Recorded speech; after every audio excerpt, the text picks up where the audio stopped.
Hey, it's Charlotte. I'm not available right now. Leave a message and I'll get back to you. Hey Charlotte, we just arrived in Philadelphia. It's literally freezing cold, but we're ready to roll here. Hey guys, are we ready to roll? Yes. All right, let's get this thing started. Go, go, go, go.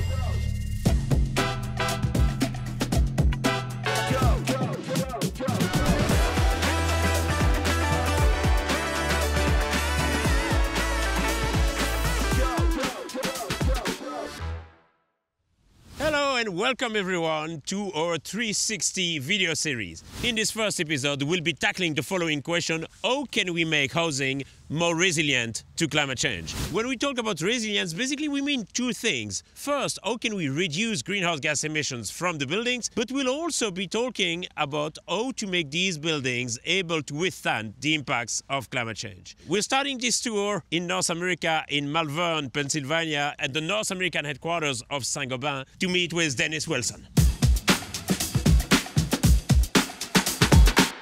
As you know, the US will be one of the countries facing some of the worst impacts of climate change. Can you elaborate a little bit on how building materials can address those impacts? I mean, we are already dealing with the worst impacts of climate change. Flooding, wildfires, wind-driven events. Our products are really designed in order to be able to withstand those events and then to quickly recover from them afterwards. Can you maybe mention some practical examples that do make a difference on the ground? A few practical examples are roofing that is designed in order to be able to withstand things like hail without being damaged. Okay. You know, wall systems that are able to dry out very quickly after a large rain event, a large flooding event, these sorts of things. Gypsum products that are really designed in order to be able to protect occupants from things like fire. Off-site construction, is it also a way to both mitigate greenhouse gas emissions and reduce the impacts of climate change? It is. Just to start off, off-site construction is where we build wall systems within a factory to very tight specifications. Those wall systems are trucked to a job site and then assembled with a crane. This allows you to build a building in a very efficient way that is very energy efficient and be able to reduce waste. It's an incredibly sustainable way to be able to build and also helps the occupants save energy. All right, we gotta see how it works. So we're gonna hit the road.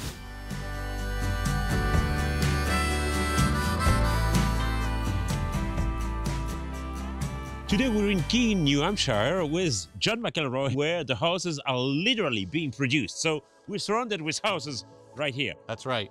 We take the customer's plans, we build that building in our three-dimensional model, feed the factory the information. The panels get produced in a very specified manner. So we have quality control checklists along the way. When it's time for the project to start on site, the trucks, they're all planned to show up in the sequence in which the building is raised. We do that, generally speaking, in about a week. And one of the key benefits to off-site construction, here we are, it's a nice cold day, and we continue to build in a nice warm, climate-controlled building, and we're able to build year-long.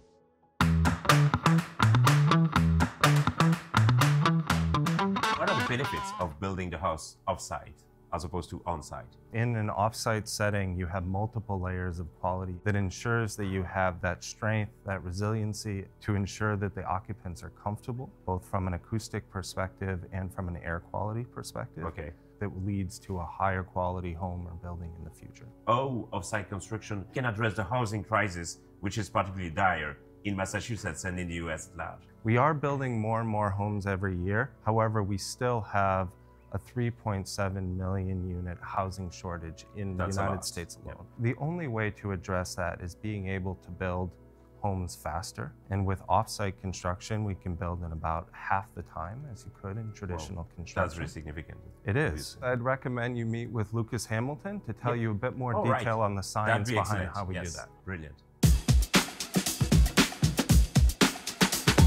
Can you tell us how can research support the push towards sustainability of off-site construction? Well, not just in creating the materials that meet the future needs based on climate change, but also create the materials that can be used in an off-site setting. And as we go towards things like higher performing buildings, lower energy consumption, lower resource consumption, there's a lot more challenges put on the design. And it'd be very easy to meet those challenges and discount people's comfort and health. It's a little more difficult to make sure that you can meet those challenges while still creating an environment in which people prosper. No, we want to see some of those buildings on site. Let's hit the road.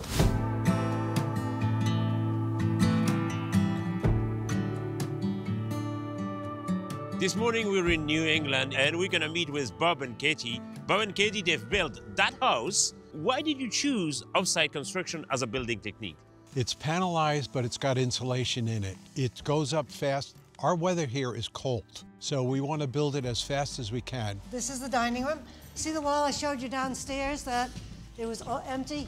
Yep. This is how it comes from CertainTeed. It's totally full with the insulation, and they cut for the electrical. So there's no impact from the rough mechanicals in the insulation. Once the foundation was in and we got the delivery of the walls being panelized and all insulated, it took about a week to get it to this stage. It's a more efficient way on time and dollars. Katie and Bob, thanks a lot for the tour.